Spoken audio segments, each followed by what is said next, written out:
already witnessed the answers of NW3's Creation versus Evolution Part 14, then I have no doubts that you're becoming nullified by his repetitive information on which he thinks, for some reason, has a place in this debate.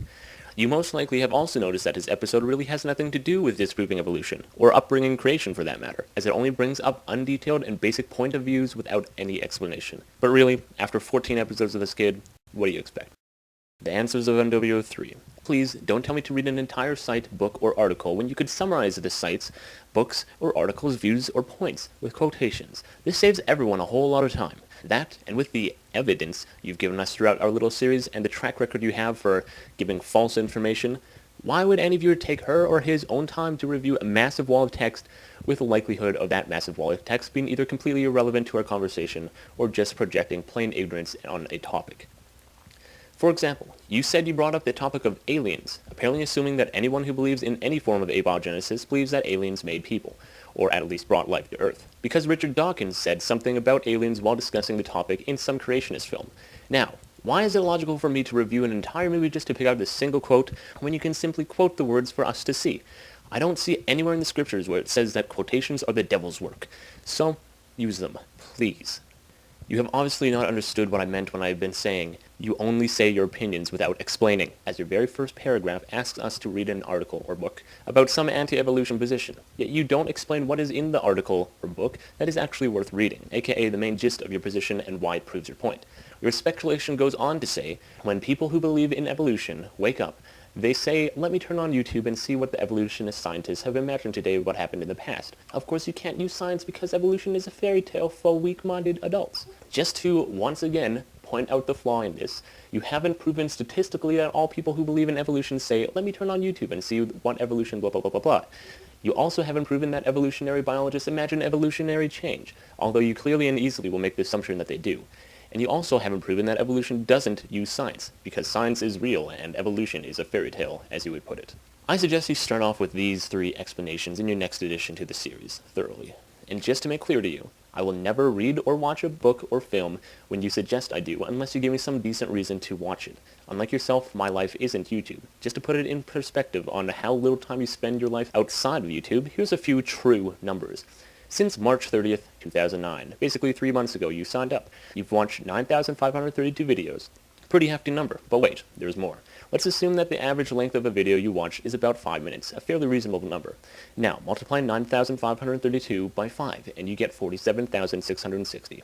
47,660 is the total number of minutes you've watched YouTube videos within the past 3 months. There are 1,440 minutes in a day, so divide 47,660 by 1,440 and you get 33. 33 is the number of total days you've watched YouTube videos, meaning if you rewatched every video you've watched within the past 3 months, it would take you 33 days without any bathroom breaks, any loading time, or any time to get food to rewatch all those videos. There has also been 96 days since you re-signed up to YouTube, which means you watch about 100 YouTube videos a day, times 100 by 5 for 5 minutes per video, and you get 500, which is about 8.3 straight hours a day. The average person is awake 16 hours a day, which means you're spending over half of your day watching YouTube videos. Assuming you eat crap and work a full-time job, you maybe have 2 days that you have 8 hours to do whatever else, other than YouTube and working a job. In other words, your life revolves around YouTube, and I'm the pathetic one. But wait, there's more. You've made 122 videos within the past 96 days, which means you're popping out nearly 1.5 videos a day. Usually, videos take about 20 minutes to make, if they are the terrible quality you make them at, in along with 40 minutes to upload and process. So on average, you spend about 122 hours in the past 96 days making films. Divide that by 24 and you get an extra 5 straight days to your 33, making it 38 days. You're supposed to get about 8 hours of sleep a day, so times that by 96 and divide by 24 and you get another 32 days onto your 38 days, making it 70 days, dedicated to YouTube and sleep only. Let's say you eat, shower, and take a crap every day, as well as any other daily activities. That's an average of about 2 hours or so. So 2 times 96 divided by 24 equals 8 total days of all that within the past 96 days, making you up to 78 straight days of nothing but YouTube and necessities. And then you have your job, maybe. Let's say you work a full-time job 40 hours a week on average. There's 13.7 weeks in 96 days. 13.7 times 40 hours a week for work makes 548 hours of work in 96 days. Divide 548 by 24 and you get nearly 23 straight days of work. Add 23 days to 78 and you get 101 days of only work and sleep and YouTube within 96 days. Wondering how that's possible? Because you actually choose to lose sleep over YouTube and work and all that crap. Which means you've lost 120 hours of sleep because you go on YouTube too much. What does this mean? It means that you spent virtually your entire life within the past 96 days dedicated to spamming out videos that no one likes. You can't possibly have any in-life friends because of this. You can't spend any time with your family as much as you could be, and you do practically no exercise or activities at all. You're a weak, pathetic little bitch. Now, I could see if you're making money off your videos that you do something like this, but you don't. You have no 5-star videos, all have numerous 1-star ratings with the occasional 5-star from the other fundamentalist whatevers, and that's it. The majority of your viewers hate your videos and laugh at you. Why would anyone choose to live a life as worthless as yours? We never know when you're joking because of your reoccurring history of false claims and downright wrong assumptions. I don't know when you're joking because I can actually see you believing that if no one hears a tree fall, there is no sound. Your ignorance, stupidity, and arrogance, which is projected in all 3 forms throughout every episode and nearly every film you make, halts me from seeing your comedic side. You then go on trying to show why you bring up abiogenesis and the Big Bang consistently, because they are not science. Let me once again explain that abiogenesis is a word to describe life coming to a planet. Therefore, creation is a form of abiogenesis. You clearly still have no idea what either are, and I have my doubts that you don't even know what creation truly is.